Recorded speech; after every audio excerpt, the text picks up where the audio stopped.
बिस्मिल्लाहिर्रहमानिर्रहीम। अस्सलाम वालेकुम। ख़वातीन हज़रात, पाकिस्तानी गुमनाम हीरोज़ का एक और बहुत बड़ा कारनामा। रा का एक और एजेंट रंगे हाथों कराची से पकड़ा गया। क्या आप जानते हैं कि वो कराची में उस महकमे में काम कर रहा था जिसका काम सारे कराची में अमन कायम रखना था। उस इदारे यानी पुलिस में ये बंदा कैसे भर्ती हुआ और ये कैसे रा के लिए काम कर रहा था। ख़वातीन हज़रात, यकीन करें कि अगर पाकिस्तानी गुमनाम हीरोज़ अपनी आंखें खुली ना रखें तो ये गद्दार और भारतीय जासूस जो पाकिस्तान में मौजूद स्लीपर सेल्स की मदद से पाकिस्तान के अंदर घुस आते हैं, ये तबाही मचा दें। लेकिन मैं कुर्बान जाऊं पाकिस्तानी गुमनाम हीरोज पर जो कि अपनी आंखें खुली रखते हैं। और अगर यहाँ पर ISI के गुमनाम हीरोज को हाजिर तहसीन पेश ना करें तो ये नाइंसाफी होगी।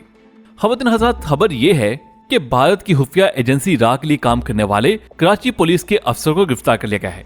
हिसास इदारों का कहना है कि उन्होंने कराची के इलाके गुलिस्तान जौहर में कार्रवाई करके भारतीय खुफिया एजेंसी रा के लिए काम करने वाले कराची पुलिस के ASI को गिरफ्तार किया। हुकाम के मुताबिक ASI शहजाद शारा फैसल थाने में तैनात था। मुलजिम के कब्जे से 2 दस्ती बम भी बरामद हुए। पुलिस हुकाम का कहना है कि गिरफ्तार पुलिस अफसर दहशतगर्दी की कार्रवाइयों में भी मुलव्वस है। पुलिस एहलकार टारगेट किलर की टीम का अहम रुकन बताया जाता है। हसास इदारों का कहना है कि गिरफ्तार मुलजिम MQM लंदन से वाबस्ता है और गुलिस्तान जौहर का रिहायशी है। मुलजिम को महमूद सदीकी ग्रुप की जानिब से भारी रकम फराहम की जा रही थी। हिसास इदारों ने गिरफ्तार ASI शहजाद परवेज से मजीद तहकीकात शुरू कर दी हैं। इंशाल्लाह जब तक पाकिस्तान गुमनाम हीरोज हैं, ये गद्दार ऐसे ही पकड़े जाते रहेंगे। लेकिन यहाँ पर सबसे पहले सवाल आपके लिए कि आप क्या समझते हैं कि कैसे ये गद्दार और एजेंट सरकारी महकमों में पहुंच जाते हैं और फिर एक अफसर तक पहुंच जाते हैं। इस बारे में हमें आप अपनी राय से जरूर आगे रखिएगा। और दूसरी तरफ आज हम आपको उन भारतीय एजेंट्स यानी जासूसों के बारे में बताने वाले हैं जो तबाही मचाने के लिए पाकिस्तान आए, मगर उन्हें गुमनाम हीरोज की 4 आंखें रखने वाले जवानों ने रंगे हाथों पकड़ लिया। बिलाशुबा ये भारतीय जासूस खौफनाक मिशन पर पाकिस्तान आए थे, लेकिन दुनिया की नंबर 1 इंटेलिजेंस एजेंसी ने उनके मंसूबे हाथ में मिला दिए और पाकिस्तान में गड़बड़ करने से पहले ही उनको पकड़ लिया। सवाल ये पैदा होता है कि ISI को किस तरह पता चला और ISI ने उनको कैसे पकड़ा। ये जानने से पहले हमारी आपसे दरख्वास्त है कि अगर आपने अब तक हमारे चैनल द इन्फो टीचर को सब्सक्राइब नहीं किया तो सब्सक्राइब कर लीजिए और साथ लगी घंटी को दबाकर हमारी आने वाली हर ऐसी ही वीडियो का नोटिफिकेशन सबसे पहले हासिल करें। और हाँ, कमेंट्स में पाकिस्तान आर्मी जिंदाबाद ISI के गुमनाम हीरोज को सलाम का नारा जरूर लगाइएगा, क्योंकि ये वो नारा है जो दुश्मन की चीखें निकलवाता है और जनाब हमने ये चीखें निकलवाते रहना है। ख़वातीन हज़रात, कुछ अरसा पहले जब पाक फौज और ISI ने भारतीय जासूस कुलभूषण यादव को बलूचिस्तान के इलाके से गिरफ्तार किया तो इस बात का न सिर्फ पाकिस्तान बल्कि भारत और आलमी मीडिया पर भी बहुत चर्चा रहा। बिलाशुबा ये पाकिस्तान के लिए बहुत बड़ी कामयाबी थी, क्योंकि कुलभूषण यादव ने खुद एतराफ किया कि वो एक खौफनाक खुफिया मिशन पर पाकिस्तान आया था, जिसका मकसद पाकिस्तान में बम धमाकों के जरिए बदअमनी और बलूचिस्तान को पाकिस्तान से अलग करना था। उस वक्त से भारत ने बड़ी रकम भी वक्फ कर रखी थी, लेकिन अल्लाह के फजल से दुश्मन अपने नापाक इरादों में कामयाब होने से पहले ही ISI के हत्थे चढ़ गया। ख़वातीन हज़रात, आपको बताते चलें कि कुलभूषण यादव के मुतालिक तो हर कोई जानता है, लेकिन क्या आपको मालूम है कि इससे पहले भी पाकिस्तान कई खतरनाक जासूसों को पकड़ चुका है जो पाकिस्तान में तबाही फैलाने आए थे, मगर पाकिस्तान के असल मुहाफिज ISI ने उन्हें कामयाब हिकमत अमली से अपने जाल में फंसा लिया। आज की वीडियो में हम आपको 7 ऐसे ही भारतीय जासूसों के बारे में बताएंगे कि ISI ने उन्हें कैसे और कहां से पकड़ा और उनका पाकिस्तान में मिशन क्या था। सबसे पहले हम बात करते हैं सरबजीत सिंह के बारे में। ख़वातीन हज़रात, सरबजीत सिंह को पाकिस्तान के खुफिया इदारों ने अगस्त 1990 में गिरफ्तार किया था। यह भारतीय फौज और रा का इंतहाई तरबियत याफ्ता एजेंट था, जिसका मकसद सूबा पंजाब के बड़े शहरों में बम धमाके करना था। यह काफी अरसा पाकिस्तान में रहा और लाहौर समेत कई इलाकों में तहरीबकारी के मंसूबे बनाता रहा। यह जासूस पाकिस्तान के 3 शहरों में धमाके करने में कामयाब हो गया, लेकिन जल्द ही पाक फौज को इस बदमाश की खबर हो गई, जिस पर उन्होंने खामोशी से काम करना शुरू कर दिया।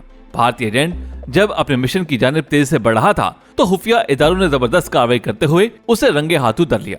अपने जासूस की गिरफ्तारी पर इंडिया का मौकफ था कि नशे में धुत एक पंजाबी काश्तकार खेतों में हल चलाते हुए गलती से सरहद पार चला गया।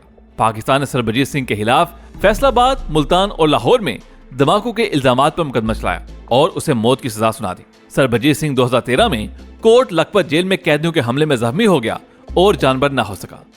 सरबजीत सिंह की लाश को इंडिया के हवाले किया गया और जो इंडिया उसे अपना जासूस मानने से इनकार कर रहा था, उसी ने सरबजीत सिंह को सरकारी एजाजात के साथ दफन किया। जो इस बात की वादे निशानी था कि सरबजीत असल में उनका जासूस ही था। ख़वातीन हज़रात, अब हम बात करते हैं विनोद साहनी की। विनोद को 1977 के अवाइल में पाकिस्तान के हसास मकामात की जासूसी के इल्जामात में गिरफ्तार किया गया। ये जासूस बहुत ही प्रोफेशनल था और अपना मिशन गैर महसूस तरीके से जारी रखे हुए था। ये पाकिस्तान में टैक्सी ड्राइवर बनकर कई बरस तक जासूसी करता रहा, लेकिन ISI को चकमा देने में नाकाम रहा और बिलाहर पकड़ा गया।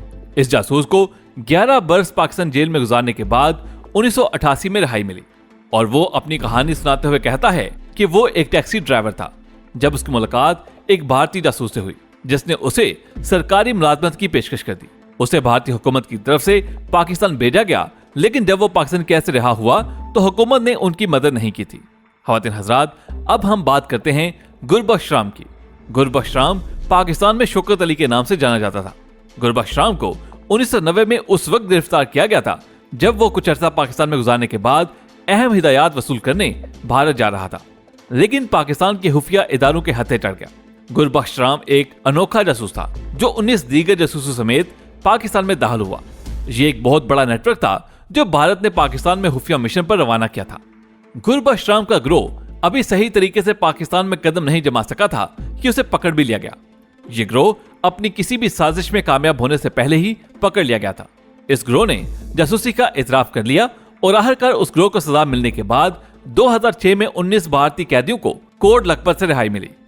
भारतीय जरीदे द टाइम ऑफ इंडिया में शाया होने वाली एक रिपोर्ट के मुताबिक गुरबख्श राम ने रियासती हुकूमत पर इल्जाम आयद किया कि वो उनको सहूलतें देने से इनकारी है जो सरबजीत सिंह के खानदान को मिली।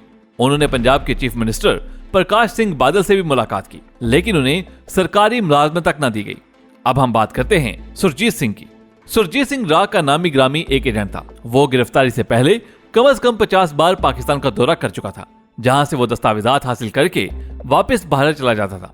इस बात से अंदाजा लगाया जा सकता है कि वो किस कदर खतरनाक और मतलूब जासूस था। पाकिस्तान की खुफिया एजेंसियों को इस जासूस की गिरफ्तारी के लिए अच्छी खासी मेहनत करनी पड़ी थी। हालांकि उस जासूस ने भारत के लिए बहुत काम किया था, लेकिन उसकी गिरफ्तारी के बाद भारत हमेशा की तरह जिम्मेदारी कबूल करने से कतराता रहा। सुरजीत सिंह ने अपनी रिहाई के बाद भारतीय हुकूमत के रवैये पर गमो गुस्से का इजहार किया। उसका कहना था कि भारतीय हुकूमत उसकी गैर मौजूदगी में उसके खानदान को 150 रुपए महाना अदा करती थी, जो इस बात का सबूत है कि वो रा का एजेंट है। सुरजीत सिंह ने अपने ड्राइव की वजह से कम 30 बरस पाकिस्तान जेलों में गुजारे। सुरजीत सिंह को 2012 में लाहौर की कोट लखपत जेल से रिहा किया गया और वो वापस इंडिया पहुंचा तो सरबजीत सिंह के बरक्स उनका किसी ने इस्तकबाल न किया। सुरजीत सिंह दावा करते रहे कि वो पाकिस्तान में रा का एजेंट बनकर गया था, लेकिन किसी ने उनकी बात पर कान न धरे। अब हम बात करते हैं रामराज की। ख़वातीन हज़रात, 2004 में लाहौर में गिरफ्तार होने वाला रामराज शायद वाहिद ऐसा भारतीय जासूस था जो पाकिस्तान पहुंचते ही गिरफ्तार हुआ कुछ यूं कि वो किसी मिशन पर पाकिस्तान पहुंचा था जिसका मकसद पाकिस्तान के दूसरे बड़े शहर लाहौर में पहले से मौजूद जासूसों को कुछ दस्तावेजात और नक्शे फराहम करना था। पाकिस्तान की खुफिया एजेंसियों को भी उसकी खबर हो गई और यूं पाकिस्तान आते ही पकड़ा गया।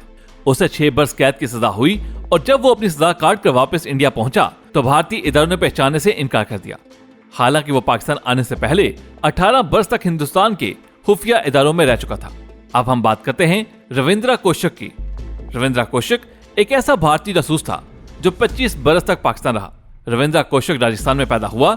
जब उसे भारतीय इदारों ने भर्ती किया तो वो एक थिएटर आर्टिस्ट था। उर्दू जुबान और मजहब इस्लाम के बारे में खसूसी तालीम के बाद उसे नबी अहमद शाकिर के नाम से पाकिस्तान भेजा गया।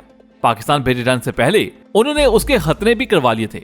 वो न सिर्फ बहुत कामयाबी से कराची यूनिवर्सिटी में दाखिला हासिल करने में कामयाब रहा, बल्कि उसने पाकिस्तान में शादी भी कर ली और उसका एक बच्चा भी हो चुका था। कराची यूनिवर्सिटी में कानून की तालीम हासिल करने के बाद वो पाकिस्तान में क्लर्क के तौर पर भर्ती हो गया और तरक्की करते हुए कमीशन ऑफिसर की पोस्ट तक पहुंच गया।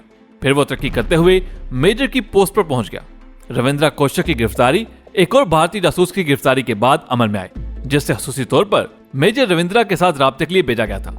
रविंद्रा कौशिक की गिरफ्तारी के बाद उन्हें पाकिस्तान के मुख्तलिफ जेलों में 16 बरस तक रखा गया और 2001 में उसकी मौत जेल में ही हो गई। अब हम बात करते हैं कश्मीर सिंह की। उस जासूस को पाकिस्तान में जासूसी के जुर्म में सबसे ज्यादा सजा काटनी पड़ी है। ये बहुत ही प्रोफेशनल और तरबियत याफ्ता खुफिया एजेंट था। यह कई बरस तक भारत को खुफिया मालूमात पहुंचाता रहा। इसके अलावा उसने लाहौर में कुछ बम धमाके भी करवाए।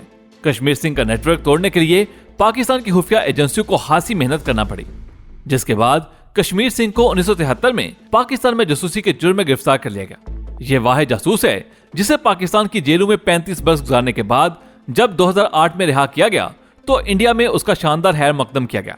पाकिस्तान में मौजूदगी के दौरान कश्मीर सिंह ने हमेशा अपने आप को बेकसूर करार दिया, लेकिन भारतीय सरजमीन पर पहुंचते ही उसने एतराफ किया कि वो जासूसी के लिए ही पाकिस्तान गया था।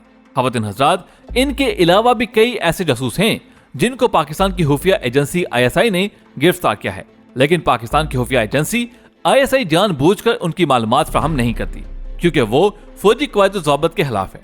लेकिन एक बात वाज़ेह है और वो ये कि इंडिया को मालूम हो चुका है कि रा के एजेंट इतने प्रोफेशनल नहीं कि वो पाकिस्तान की ISI से बच सकें। यही वजह है कि पाकिस्तान में सिर्फ दहशतगर्दी के लिए ही अपने एजेंटों को इस्तेमाल करता है और अब वो कोशिश कर रहा है कि पाकिस्तान के अंदर से ही कोई पाकिस्तानी ही उसे इस काम के लिए मिल जाए, और ऐसे में उसे कामयाबी भी मिल रही है। लेकिन आपको यहाँ ये बता दें कि भारतीय जासूसों के बरक्स आज तक पाकिस्तानी कोई भी जासूस इंडिया में नहीं पकड़ा गया, जो कि पाकिस्तानी गुमनाम हीरोज की काबिलियत का मुंह बोलता सबूत है।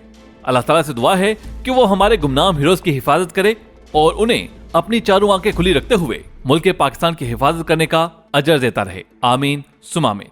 ख़वातीन हज़रात, पाकिस्तानी गुमनाम हीरोज के बारे में आप क्या राय रखते हैं, हमें कमेंट्स में जरूर बताइएगा। आपसे मुलाकात होगी अगली वीडियो में, तब तक अपना बहुत सा ख्याल रखिएगा। अल्लाह हाफिज।